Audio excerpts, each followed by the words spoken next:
বহু মুসলমান তাদের ঈমান হারিয়ে ফেলে, এরকম দৃষ্টান্ত আপনাদের চোখে পড়ছে কিনা? গজের জোরে মা দুর্গা আসলে দেশের অভূতপূর্ব কল্যাণ সাধিত হয়, এরকম চিন্তা যদি মুসলমান করতে পারে, আল্লাহর কসম এক তিল পরিমাণ ঈমান আর ওই মুসলমানের ভিতরে অবশিষ্ট থাকে না। ঠিক কিনা বলেন? অনেকে আবার যদি এটা মনে করে যে পূজা আর রোজা একই জিনিস, আমাদের রোজা তাদের পূজা, খবরদার, কথা বলার সময় খুব সাবধানে কথা বলা উচিত।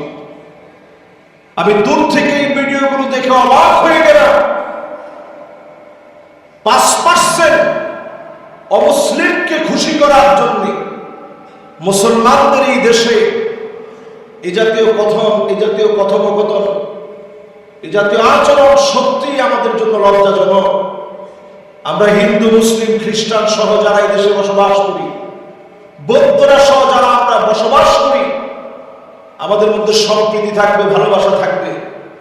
তাই বলে নবীজির উম্মত আল্লাহর গোলাম হওয়ার বিষয়টি মুসলমান ভুলে যেতে পারে না।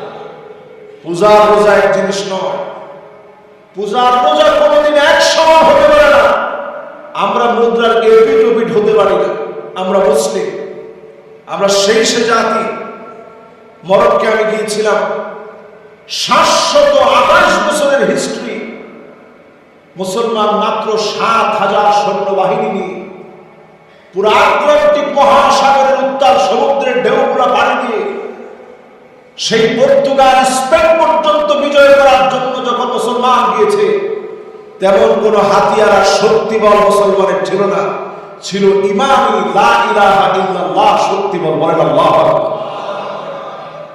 তারেক বিন জিয়াদ উত্তাল সমুদ্রের ঢেউয়ের দিকে তাকায় বলেছে, থামো, মুসলমান জিহাদের জন্য বের হয়েছে। সামনের দিকে শত্রু বাহিনী, পিছনের দিকে আটলান্টিক মহাসাগরের বিশাল উত্তাল ঢেউ। সেই ঢেউকে লক্ষ্য করে তিনি বলছেন, থামো, আমরা মুসলমানেরা এসেছি।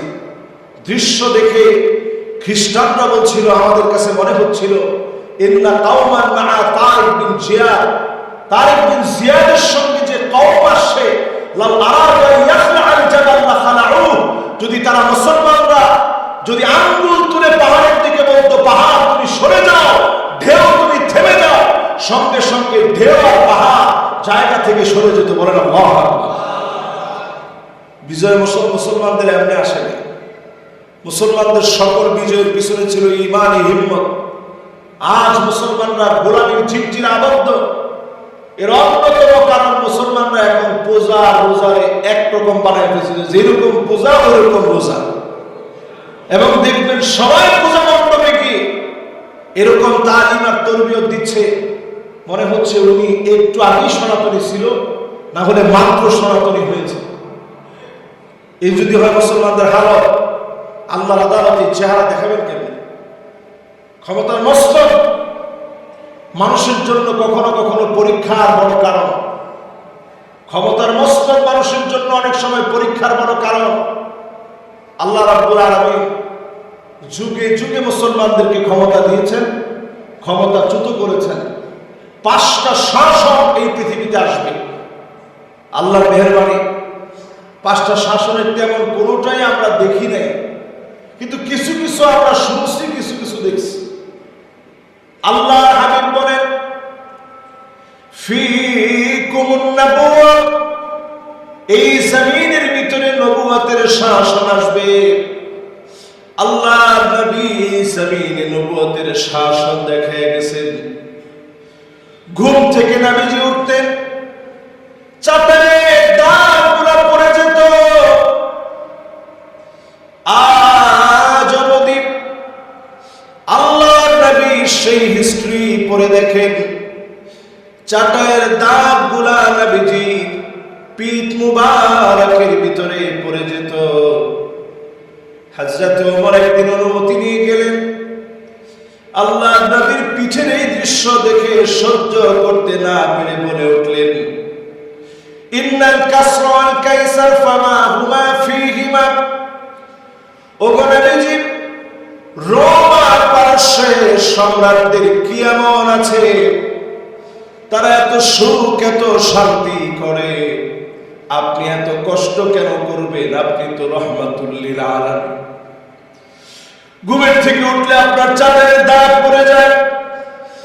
আল্লাহ হাবিব বললেন, ওমর শোনো, ফালাহুমুদ দুনিয়া ওয়া লানাল আখিরাহ, তাদের জন্য শুধুমাত্র দুনিয়া, আমাদের জন্য আখিরাতের দুয়ার যিনি খুলে দিবেন তিনি কে?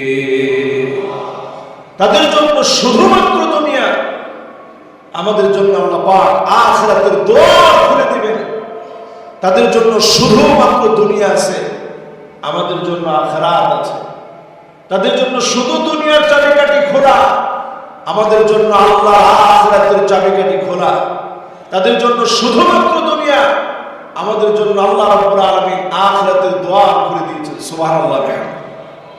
তাহলে একটু চিন্তা করেন, আল্লাহ রাব্বুল আলামিন পেয়ারা হাবিবকে এই পরিমাণ সম্মান দিয়েছেন।